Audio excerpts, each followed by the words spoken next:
नमस्कार। कैसे हैं आप लोग? आशा करता हूं कुशल मंगल होंगे। अगर आपको स्लिप डिस्क की समस्या है और आपके मन में ये डर हो गया है कि मुझे ऑपरेशन करवाना पड़ेगा और मैं ऑपरेशन से बहुत घबराता हूं, तो यह वीडियो अंत तक जरूर देखिएगा। तो दोस्तों, स्लिप डिस्क होता क्या है, पहले हम इसको समझते हैं। जैसा कि बहुत से लोग इसको अलग अलग नामों से जानते हैं, कोई इसको सियाटिका भी कहता है। जो डिस्क होता है, हमारी जो रीढ़ की हड्डियां हैं उनके बीच में गद्दी होती है जो कि काफ़ी नरम होती है, जिसको डिस्क कहते हैं। अगर किसी भी कारणवश, जैसे कभी हमने अचानक से भारी सामान जो कि क्षमता से भी ज़्यादा है या कोई चोट लग जाए, उस कारण से गद्दी अपनी जगह से खिसक गई और वो वहाँ की मांसपेशियों और नसों को दबाने लगती है, तब हमें जो है तकलीफ उत्पन्न होती है। क्या क्या तकलीफ होती है? जैसे कि कमर में दर्द, पैरों में झंझनाहट, सुन्नपन आना। ऐसी दिक्कतें अगर आपको आती हैं तो आपको ये समझना चाहिए कि आपकी रीढ़ की हड्डी में समस्या आ रही है। बहुत से ऐसे हमारे मित्र हैं जो कि आकर हमसे यही बोलते हैं कि सर, मैं ऑपरेशन बिल्कुल नहीं करवाऊंगा। बहुत से हमारे माताएं हैं जो आती हैं और हमसे कहती हैं, सर चाहे कुछ भी हो जाए ऑपरेशन नहीं करवाएंगे। तो मैं आपको ये कहना चाहता हूँ कि स्लिप डिस्क की समस्या, हर समस्या सिर्फ ऑपरेशन ही इलाज नहीं है। जो आपका रोग है, पहले आप उस रोग को समझिए, अपने डॉक्टर को अच्छे से दिखाइए, कुछ जांचें होती हैं उसको करवाइए, उसके बाद अगर ज़रूरत लगे तो ही ऑपरेशन करवाइए, क्योंकि आमूमन बहुत से केसेस में स्लिप डिस्क में ऑपरेशन नहीं होता है। जैसे कि अगर आपको जो मैंने तकलीफ़ें बताई हैं वो सब तकलीफ़ों से आप परेशान हो रहे हैं, तो आप एक एक्सरे कराइए।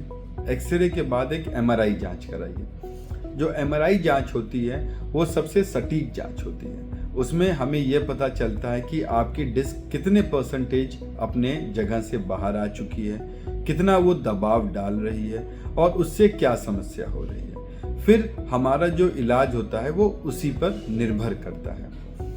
मैं अपने इस दुर्गा सिटी हॉस्पिटल में बहुत से मरीज जिनको कमर से दर्द होता है और पैरों में जाता है, उसमें इंजेक्शन से ही इलाज करता हूँ। आपको बताना चाहता हूँ कि डॉक्टर एल प्रकाश सर और उनकी टीम द्वारा एक इंजेक्शन है जिसको sodium channel block physiological pain portal block भी कहते हैं, जिसका इस्तेमाल मैं करता हूँ अपने मरीजों में, और इसमें मुझे काफ़ी ज़्यादा फ़ायदा हुआ है।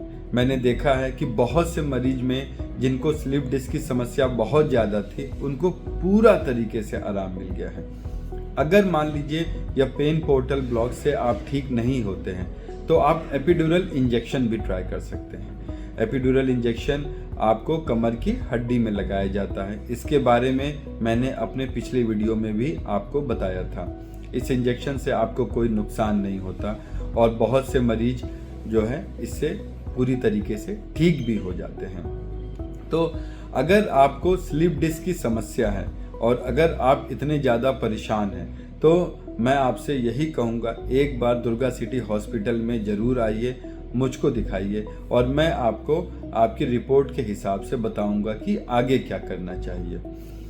अब बहुत से मरीज ये सोचते हैं कि हमें ऑपरेशन करवाना है कि नहीं करवाना है। तो मैं आपको ये कहना चाहता हूँ कि अगर आपका जो दर्द है वो एक क्षमता तक सहने लायक दर्द है और अगर आपके पैरों में जो झंझनाहट और सुन्नपन है वो भी ज़्यादा नहीं है, और ख़ासकर अगर आपको पेशाब और लैट्रिन का पता चलता है और उसमें कोई दिक्कत नहीं है, तो मान के चलिएगा कि आपको ऑपरेशन की ज़रूरत नहीं पड़ेगी। तो दोस्तों, इस वीडियो को अपने मोबाइल में सेव करिए, लोगों को भेजिए, लोगों को जागरूक करिए कि अगर स्लिप डिस्क या सियाटिका अगर आपको है तो आपको परेशान होने की ज़रूरत नहीं है। बहुत बार लोग हमसे ये भी बोलते हैं कि सर, हम किसको दिखाएं, हम हड्डी के डॉक्टर को दिखाएं कि नसों को डॉक्टर को दिखाएं। तो मैं आपसे यही कहना चाहता हूं, इस बीमारी का दोनों डॉक्टर इलाज करते हैं, हड्डी के भी डॉक्टर करते हैं और नसों के भी डॉक्टर करते हैं। तो आप अपने सुविधा अनुसार उस डॉक्टर को दिखाइए। लेकिन आप इस बात से बिल्कुल भी मत परेशान होइए, बिल्कुल भी मानसिक तनाव मत रखिए कि आपको ऑपरेशन करवाना पड़ेगा, क्योंकि बहुत से स्लिप डिस्क केसेस में ऑपरेशन की ज़रूरत नहीं पड़ती है। तो इससे आप बिल्कुल भी मत परेशान होइए। धन्यवाद।